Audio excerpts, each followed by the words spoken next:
सुप्रभात। चक्रभेद व ग्रंथि भेद, यह हमारी आज की आध्यात्मिक चर्चा का विषय। चक्रभेद व ग्रंथि भेद। कुंडलिनी जागृत करना, षट चक्र भेद करना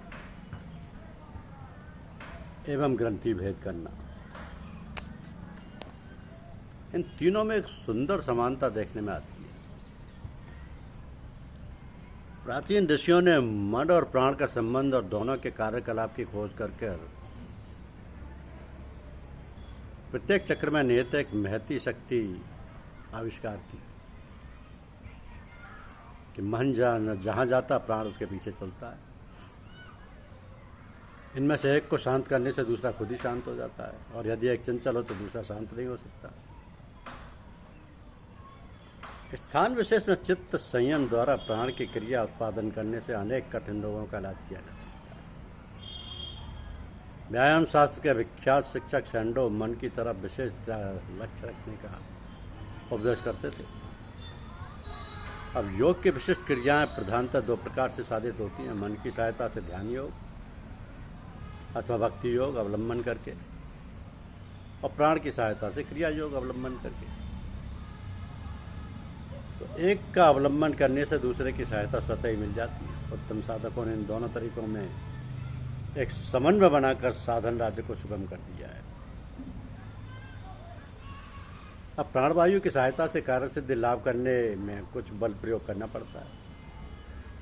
इस कारण यह हठ योग के अंतर्गत है।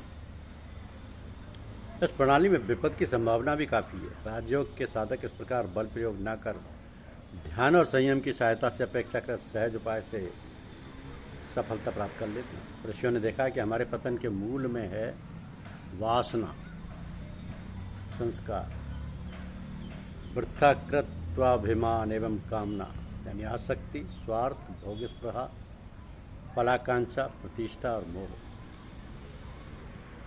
इसलिए ये सब मलिनता और बाधाएं जितनी चित्त से दूर की जाएंगी, भगवत धाम जाने का हमारा पथ उतना ही सरल, सुंदर और सुगम हो जाएगा। तो भक्ति योग में साधकों की चित्त शुद्धि और ध्यान जप आदि के फलस्वरूप यही कार्य अनायास संपन्न होते देखे गए। ध्यान योग की सहायता से हठ योग की क्रिया भी सहज साधित हो जाती है। विचार करिए कि मूलाधार चक्र स्थूल देह की क्रिया में व्यस्त है। इसके चार दल में जन्म, मृत्यु, जरा, व्याधि का खेल हो रहा है। विचार, संयम और अभ्यास द्वारा यहाँ के घूमते हुए चक्र की परिधि क्रमशः संकुचित होने लगती है, और उसी के साथ जन्म, मृत्यु आदि की चिंता और प्रभाव चित्त से लोप होने लगते हैं। तब ये साधक को विचलित नहीं कर सकते।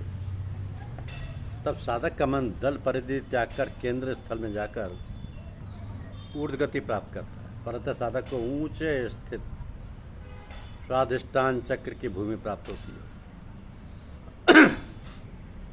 अब ध्यान, जप, प्राणायाम आदि क्रियाएं साधक की इस ऊर्ध्व गति लाभ में सहायक होती हैं, इसमें संदेह नहीं।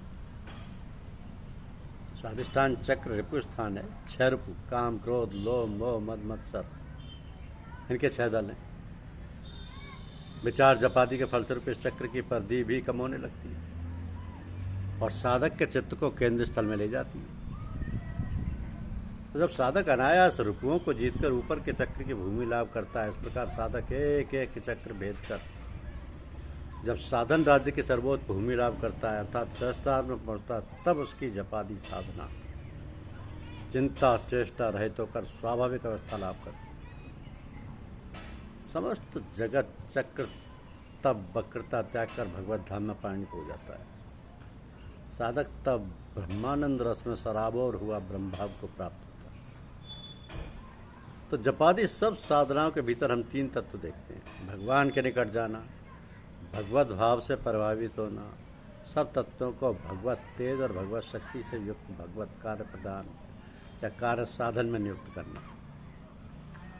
अनेक साधक भगवत धाम में पहुंचकर भगवत भाव से संयुक्त होकर ब्रह्मानंद रस में ऐसे विभोर हो जाते हैं कि अपने देह की शुद्ध अथवा जीव की दुखावस्था बिल्कुल भूल जाते हैं। दूसरी तरफ भगवान बुद्ध थे जो एक जीव को भी भवबंधन में छोड़कर अपनी मुक्ति लाभ से तृप्त नहीं थे। ऐसे साधक अपने सब चक्रों में, सब तत्वों में भगवत शक्ति को अवतरण कराकर भगवत मय होकर भगवत कार्य साधन में तत्पर रहते हैं। तो वैदिक ऋषियों की इस ओर प्रधान दृष्टि थी। वेद के मंत्र एवं स्वयं गायत्री इसके साक्षी हैं। अवराबीर एवं ध्यो यो न प्रचोदयात आदि मंत्र यही रहस्य प्रकट करते हैं, जिनके द्वारा जगत में विशेष कार्य कराना होता है। उनको भगवान सहस्त्रार में पहुंचाकर ब्रह्मानंद में डूबे नहीं रहने देते। उनके सब केंद्रों में भगवत शक्ति संचारित कर उनके भीतर स्वयं पूर्णतया उत्तीर्ण होकर उनके अपने समान युक्त कर मानो एक पुरुषोत्तम बना देते हैं। अब दूसरी चीज़ है ग्रंथि वेद। चक्रों में 3 चक्र, मणिपुर, अनाहत और आज्ञा, और 3 ग्रंथि, ब्रह्म ग्रंथि, विष्णु ग्रंथि और रुद्र ग्रंथि, नाम से विशेषता उल्लेखनीय। ये 3 ग्रंथि त्रिविद एषणा, उत्तरेषणा, वित्तेषणा, लोकेषणा नाम से भी परिचित है।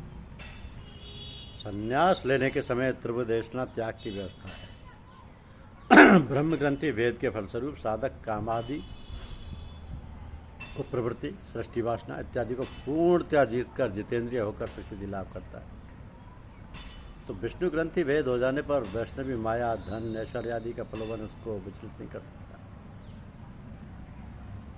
रुद्र ग्रंथि वेद के पश्चात साधक प्रतिष्ठा मोह पर विजय प्राप्त करने में समर्थ होता है। तीनों ग्रंथि वेद हो जाने पर साधक अमृत लाभ करने में समर्थ हो जाता है।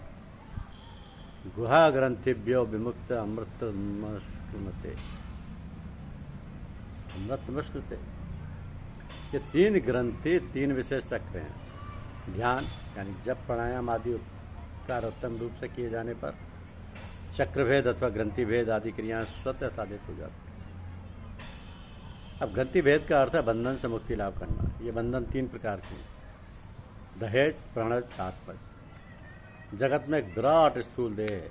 एक व्यक्ति की देह विराट देह के ऊपर समुद्र की तरंग के समान उठती है और खेल कूद कर फिर समुद्र जल में लीन हो जाती है।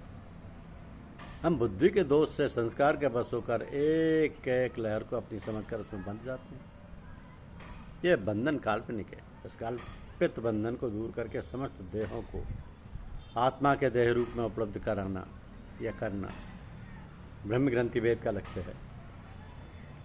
प्राण, मन, विज्ञान में कोश में हम सर्वव्यापी प्राण, मन आदि की सत्ता को भूलकर एक निर्दिष्ट प्राण मन में अपनी अहंता स्थापना कर उसके सुख दुख में ऐसे बन जाते हैं कि व्यष्टि देह में सुख के लिए समस्त प्राण देह को आघात पहुंचाने में भी दुविधा का अनुभव नहीं करते।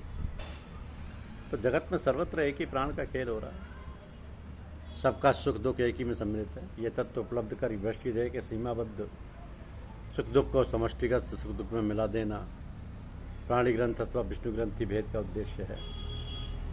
आत्मा का धर्म आनंद है। उसको एक सामान्य देह के आनंद में सीमाबद्ध कर एक व्यष्टि देह के आनंद के लिए हम समष्टि देह को आनंद नष्ट करने में दुविधा का अनुभव नहीं करते। तो अपनी सीमा में बंधी सिकाई देह का बंधन दूर कर समष्टिगत आत्मा का स्वरूप उपलब्ध कर सब जीवों के हित साधन और आनंद विधान में रत रहना ही रुद्र ग्रंथि भेद का उद्देश्य है। तत्वतः अपने कल्पित जीव भाव को दूर कर समिष्ट भाव में स्थित लाभ करने की चेष्टा ही व्यष्टि भाव का ग्रंथि भेद है। तो अपने को सबके संग अभिन्न रूप में सम्मिलित समझना होगा। बहुत्व में एकत्व स्थापना करना, एकत्वानुभूति और स्वार्थ व परार्थ का अपूर्व समन्वय साधन करना ग्रंथि भेद का उद्देश्य है। ये ब्रह्म ग्रंथि भेद हो जाने पर जीव में भेदभाव दूर हो जाता है और साधक समिष्ट भाव में स्थित लाभ करता है। इस तो त्रिविध ग्रंथि भेद कर ब्रह्म में स्थित लाभ करने की व्यवस्था देखी जाती है। दुर्गा सप्तमी में मधु कैटव पद द्वारा सत्य प्रतिष्ठित होकर अपना लघु भाव दूर कर सर्वत्र ब्रह्मानुभूति द्वारा ब्रह्म ग्रंथि भेद करने की व्यवस्था है। महिषासुर वध द्वारा प्राण प्रतिष्ठित होकर सर्वत्र एक महाप्राण का खेल देखकर अहंकार को पूर्णतः दूर करके विष्णु ग्रंथि भेद करने की व्यवस्था है। शुंभ निशुंभ वध द्वारा आनंद प्रतिष्ठित होकर सर्वत्र ब्रह्मानंद अनुभव कर रुद्र ग्रंथि भेद करने की व्यवस्था है। तीन प्रकार के कर्म वासना का बीज भी मुक्ति में भगवत प्राप्ति में बाधक है। ब्रह्म ग्रंथि वेद द्वारा प्रारब्ध कर्म का, विष्णु ग्रंथि भेद द्वारा संचित कर्म का एवं रुद्र ग्रंथि भेद द्वारा आगामी कर्म का बीज जल जाता है। स्थूल देह का संस्कार ब्रह्म ग्रंथि भेद से, सूक्ष्म देह का संस्कार विष्णु ग्रंथि भेद से एवं कारण देह का संस्कार रुद्र ग्रंथि भेद से साधित होते हैं। प्रथम ग्रंथि भेद द्वारा पुत्रेषणा, द्वितीय ग्रंथि भेद द्वारा वित्तेषणा एवं तृतीय ग्रंथि भेद द्वारा लोकेषणा दूर करके गीता में कहे गए वास्तविक संन्यास का अधिकार प्राप्त होता है। स्पष्ट है कि लोकेषणा दूर करना ही सर्वाधिक कठिन है। धन्यवाद।